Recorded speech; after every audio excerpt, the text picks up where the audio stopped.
début de semaine. Aujourd'hui, nous reprenons les leçons à distance. Cette leçon viendra juste après celle de l'étude de texte, s'agissant d'un passage de pièce de théâtre écrite par Molière, et dans laquelle nous allons parler, ou surtout je parle là du passage dans lequel nous allons parler de quiproquo. Mais juste après, il y aura cette leçon. C'est une leçon à la fois lexicale et orthographique. Je dis bien lexicale parce que nous allons, à travers elle, étudier le sens ou les sens, la signification, bien les significations que peut avoir un mot ou une expression, et puis orthographique, parce que nous allons voir que nous allons parler un petit peu de l'orthographe et de l'écriture à travers cette partie de la leçon qui concerne les homonymes. Bien. Nous commençons par la polysémie. Que veut dire la polysémie?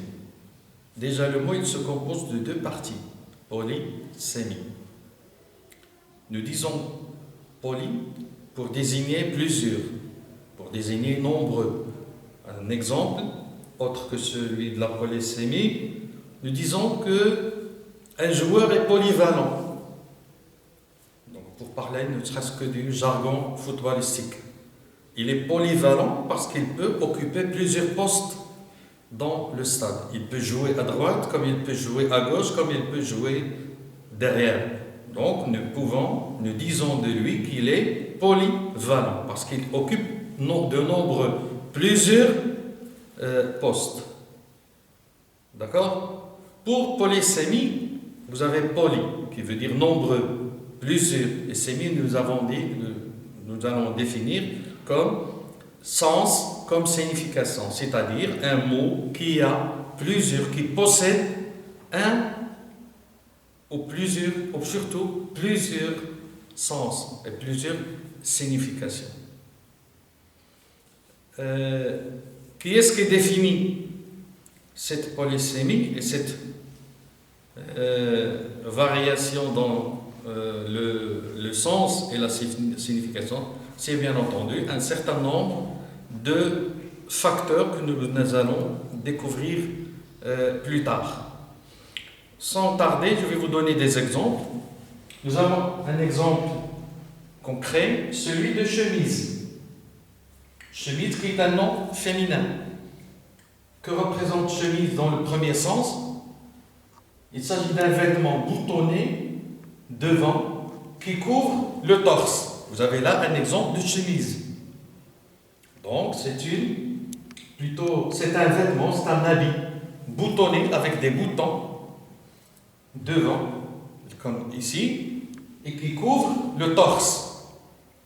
Ceci pour le premier sens. Pour le deuxième, il s'agit d'une chemise de nuit.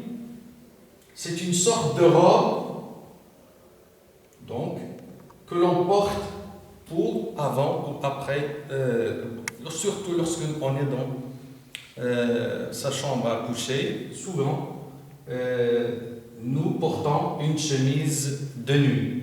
Que représente une chemise de nuit? C'est une robe. Là, nous parlons de vêtements vagues, mais là, c'est plus précis, une sorte de robe. Ceci pour le sens numéro 2. Pour le sens numéro 3, nous avons grande feuille cartonnée, c'est-à-dire en carton, cartonnée, pliée en deux, dans laquelle on range des papiers. Donc vous pouvez remarquer là qu'un mot ou une expression peut valoir plusieurs significations et plusieurs sens. Qui est-ce qui décide de cela? Et bien entendu, c'est le contexte dans lequel il est employé, il est utilisé. Nous avons cet exemple, mais nous pouvons avoir d'autres exemples qui décident ce qui décide de leur valeur, de leur signification. Bien entendu, premièrement, le contexte dans lequel ils sont utilisés. Un exemple, le lion dévore la proie. Que veut dire ici le verbe dévorer? Ben, il veut dire tout simplement manger goulûment, avec ogresse. Nous pouvons dire je dévore ce roman, c'est-à-dire je le lis passionnément. Qui est-ce qui a décidé du sens, qui a déterminé la signification du verbe? Eh bien, c'est le contexte dans lequel il est utilisé. Un autre cas, pour déterminer le sens encore, c'est la nature parfois de ces verbes. Là, nous ne donnons que des exemples verbaux, mais là, pour mieux comprendre, pour mieux cerner les différences existantes, ou plutôt quels sont les critères qui nous permettent de différencier entre les sens. Je peux dire l'avion décolle. Ben, c'est le verbe décoller. Quand l'avion quitte l'aéroport, pour la voiture elle démarre, mais là pour l'avion, il décolle, il part. Ben, ce que vous devez remarquer ici, que c'est un verbe qui n'a pas besoin de complément d'objet direct. Donc il s'agit ou encore indirect ou prépositionnel là. Pour le prépositionnel, ici, l'emploi est facultatif. Parce que je peux dire, il décolle à 3 heures. Il décolle dans 5 minutes. Mais ce qui est important pour définir qu'un verbe, pour dire affirmer qu'un verbe est intransitif, c'est lorsqu'il n'a pas besoin de complément d'objet direct ou de complément d'objet indirect. Là encore, donc, l'avion décolle. D'accord? Dans un autre contexte, le même verbe, mais avec une autre signification. Elle décolle le papier peint. Elle décolle le papier peint. Nous avons encore le verbe décoller. Mais là, il a un autre sens. Celui de retirer. Tout à l'heure, c'est partir dans l'air. Aujourd'hui, c'est retirer, c'est ôter. C'est enlever.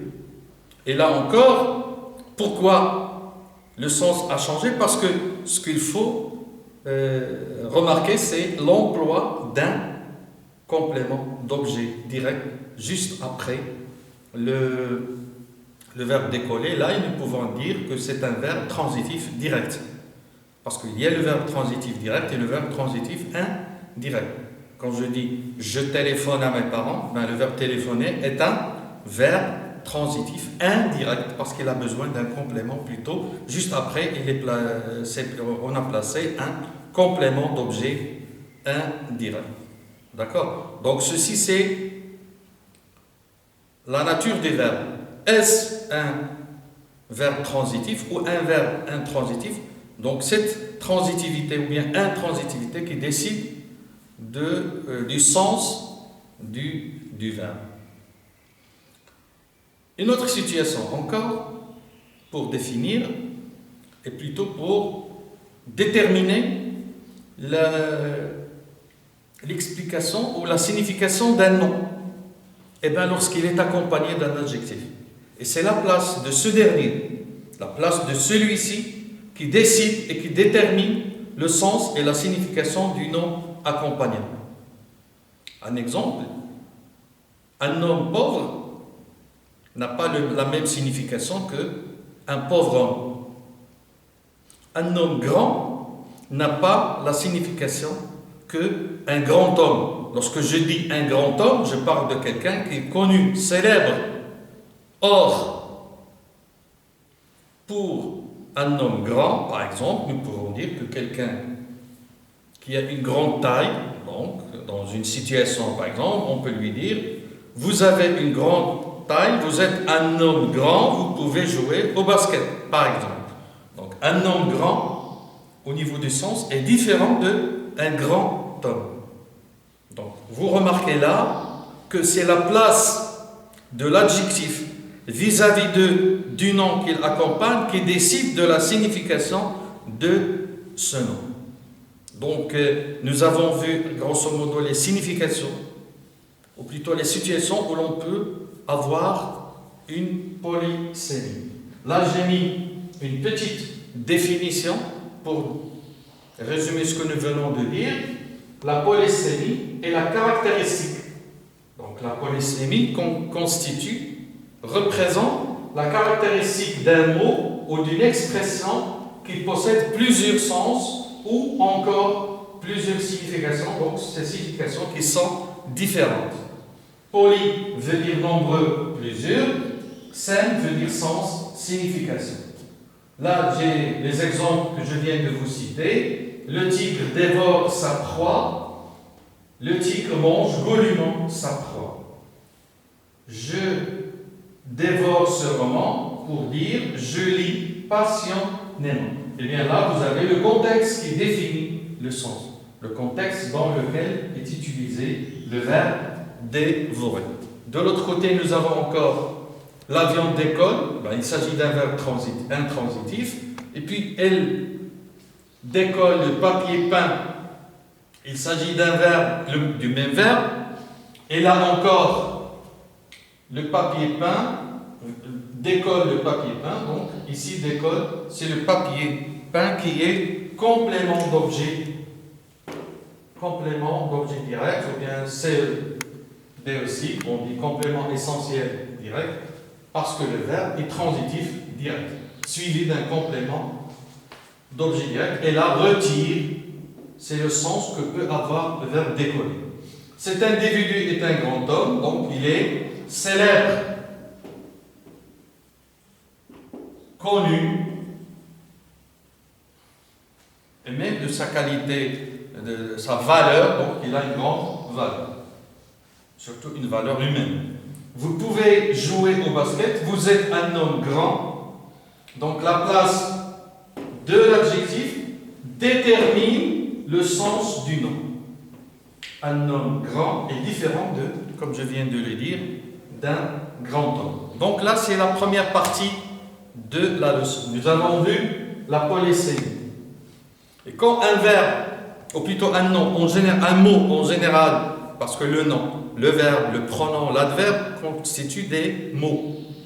Et donc là, nous parlons du mot en général. Nous avons vu la polysémie, et comme un mot peut avoir plusieurs sens, la première des choses à laquelle il faut penser, c'est son premier sens, c'est celui de sens propre, le sens concret, le sens apparent. Et puis, le deuxième sens, c'est le sens figuré. Et là, c'est le sens imagé. C'est le sens où on peut parler de figure de style. Donc, c'est un mot, comment dire, qu'on a déplacé pour l'utiliser dans un autre contexte que celui de son sens, de sa signification propre. Et puis, il y aura les synonymes, les équivalents, et encore les antonymes, ce qu'on appelle traditionnellement les mots contraires, pour arriver aux homonymes, ceux qui s'écrivent différemment, mais qui se prononcent de la même façon. Parfois, ils peuvent s'écrire de la même façon, se prononcer de la même façon, mais ils ont un sens différent. Exemple, parfois c'est le déterminant qui décide. Si nous avons un article défini ou bien indéfini qui décide, mais le mot, il est écrit de la même manière. Quand je dis le tour de l'idée, le tour de France, le tour de l'avenir, donc le tour du Maroc, en cyclisme. Et puis il y a la tour Hassan, la tour Koutoubia. Donc tour, ça s'écrit de la même façon, ça se prononce de la même manière, mais ils ont deux sens complètement différents. Et là, bien entendu, ce sont les articles qui décident de nous montrer le sens de ces mots. Donc je vous retrouverai tout à l'heure. Voilà, j'ai oublié de vous signifier tout à l'heure les exercices que vous devez effectuer. Il s'agit de l'exercice 1, puis 2, puis 3, puis 4, puis 5, puis 6, puis 7, enfin 8, à la page 335. Je vous prie bien, chers élèves, de bien vouloir effectuer ces exercices. Je vous enverrai jeudi, Inch'Allah, la correction. Il y aura aussi des exercices relatifs aux autres parties de cette leçon. Donc, suite à cette première partie que nous avons vue tout à l'heure, maintenant il s'agit d'étudier, et plutôt de découvrir, ou de redécouvrir avec vous, la synonymie. Que représente la synonymie? Il constitue un rapport de similarité, on peut dire aussi de similitude, de rapprochement. Il s'agit d'une similarité sémantique, c'est-à-dire au niveau du sens, de la signification, entre des mots ou des expressions d'une même langue. Nous parlons là de la même langue, le français, appartenant à une même classe grammaticale. C'est-à-dire, je dois trouver le synonyme d'un verbe. Bon, les synonymes d'un seul verbe, c'est une même classe grammaticale. Le verbe, l'adjectif, le nom, l'adverbe constituent des classes grammaticales. Bien entendu, là, comme vous pouvez le constater, ça vous rappelle une autre leçon, le champ lexical et le champ sémantique. Le champ lexical, c'est l'ensemble des mots appartenant à une même catégorie ou s'agissant d'un même thème ou d'un même sujet ou d'un même domaine. Pour le champ sémantique, c'est l'ensemble des sens et des significations que peut avoir un mot. Bien entendu. Donc, nous pouvons dire que ce rapprochement sémantique indique qu'ils ont des significations très semblables, très pareilles, très très proches. Des termes qui sont liés par la synonymie représentent des synonymes. Et là, je vous propose un exemple de synonymes appartenant à des classes grammaticales différentes. Nous commençons par l'adjectif. Vous avez là tel, je peux dire tel, je peux dire pareil, je peux dire semblable, je peux dire aussi identique, je peux dire aussi similaire. Donc, c'est la classe grammaticale des adjectifs. Là, c'est un exemple entre autres. Pour le nom, j'ai choisi le mot joie, qui peut dire allégresse, qui peut dire gaieté, satisfaction, agrément, exultation, extase. Et là, vous remarquez des points de suspension parce qu'il y en a encore d'autres, contentement, ravissement, etc. Cela dépend souvent du degré et de l'intensité de cette joie et surtout du contexte dans lequel le mot doit être utilisé. Pour les verbes, nous avons le verbe trouver. Je peux dire trouver. J'ai trouvé des difficultés, donc j'ai rencontré des difficultés. J'ai trouvé Ahmed, donc j'ai rencontré Ahmed, par exemple. Surprendre. Souvent, j'ai trouvé cette phrase, cette expression que l'on utilise souvent, la main dans le sac. Je l'ai trouvé, la main dans le sac. Ça veut dire je l'ai surpris. Le prendre par surprise. Concevoir. Là, le verbe trouver devient, ou plutôt, incarne le rôle d'un verbe d'opinion. J'ai trouvé ton travail impeccable. Donc, j'ai apprécié aussi. Apprécier, tomber sur. Je suis tombé sur une pièce très rare, donc je l'ai trouvée. Estimer, la même chose, ça peut, dans le sens où on donne son opinion. Atteindre. Ça y est, j'ai trouvé la solution. J'ai trouvé l'adresse. J'ai atteint mon but, donc celui de chercher cette adresse. Résoudre. Donc j'ai trouvé le problème, je l'ai résolu, c'est-à-dire j'ai trouvé la solution de ce problème, donc je l'ai résolu. Donc ceci pour les verbes. Là, méchamment, donc vous pouvez le constater, il s'agit d'un adverbe. Méchamment, cruellement, durement, hargneusement, salement, odieusement, et donc c'est un ensemble d'adverbes qui ont la même signification, sinon ils ont un rapprochement très très semblable et surtout similaire concernant leur propre sens. Donc ceci, c'est un exemple de synonyme. Je dois vous dire encore que dans un sens, nous parlons de sens propre et de sens figuré. Quand je dis par exemple je traverse la route, eh bien je fais l'action de traverser. Je coupe la route entre deux parties, donc je traverse. Là c'est le sens concret, c'est le sens premier de l'expression traverser. Mais quand je dis je traverse des moments pénibles, cela c'est un peu imagé. C'est-à-dire je passe par des moments pénibles.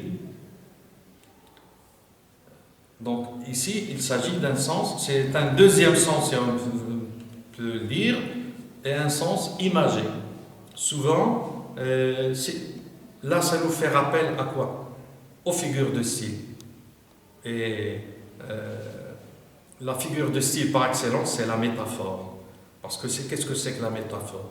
C'est emprunter un verbe, un nom, un adjectif, un adverbe, pour l'utiliser dans un endroit, dans un contexte qui ne lui est pas propre.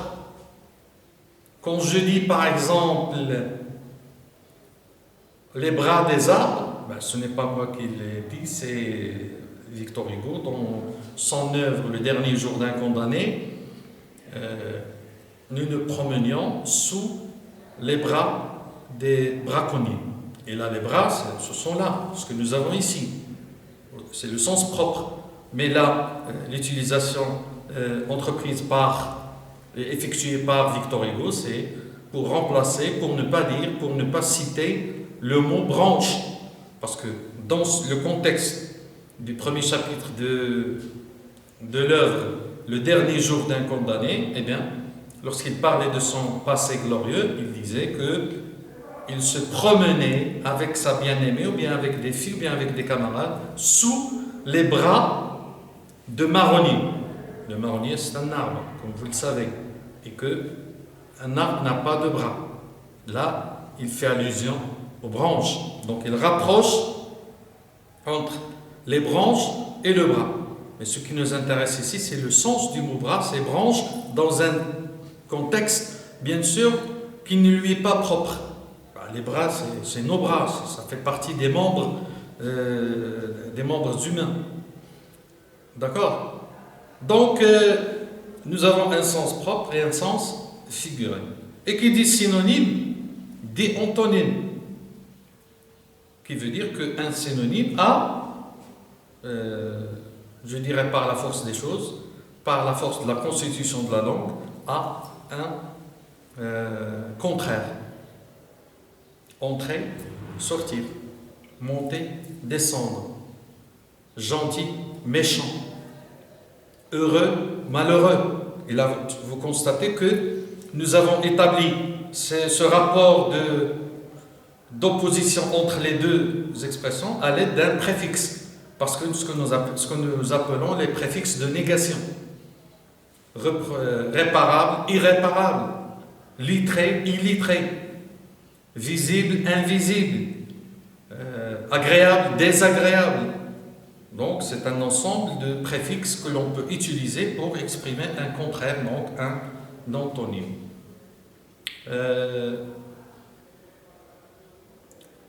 Je m'arrête là pour vous signifier les exercices que vous devez effectuer et qui figurent à la page 331, exercice 1, 2, 3, en plus des exercices que je vous ai signifiés tout à l'heure. Il s'agit de l'exercice 1, 2, 3, 4, 5, 6, 7 et 8 relatif à la polysémie. Là, vous avez un exemple de sens propre et de sens figuré, ce que je vous ai dit tout à l'heure. Je peux ajouter l'exemple que je viens de vous citer concernant les bras. Il s'est cassé le bras, donc là, son bras, et les bras, ce qu'on appelle les bras des marronniers dans le contexte du dernier jour d'un condamné. Le sens propre et le sens...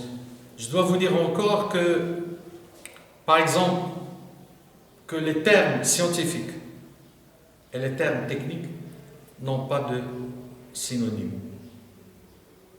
Non, pratiquement pas de synonyme. Par exemple,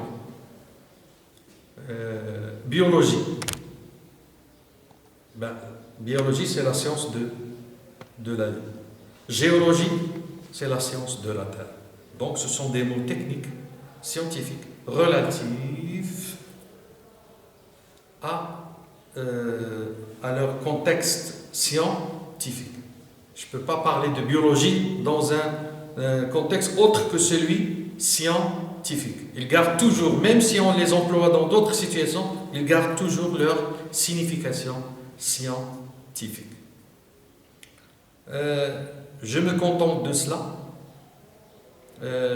J'ai réfléchi à ce que je garde la leçon des homonymes pour la semaine prochaine. Elle sera associée à d'autres parties de cette leçon qui globalement doit être, comme je l'ai dit au début, aussi bien lexicale que orthographique.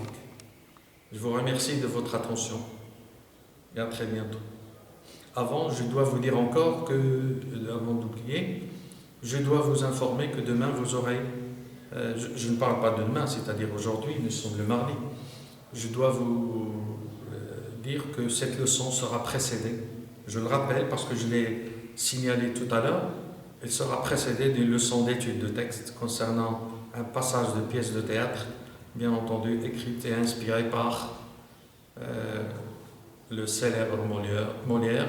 Nous en avons parlé, certes, lorsque nous avons étudié l'art, et nous en parlerons encore dans cette étude de texte qui va précéder, bien entendu, cette leçon que vous venez de voir et à laquelle vous venez d'assister. J'espère que j'étais utile pour vous et que vous aurez appris au moins quelque chose avec ce que je vous ai enseigné aujourd'hui. Je vous souhaite bon courage, bon confinement et bon Ramadan.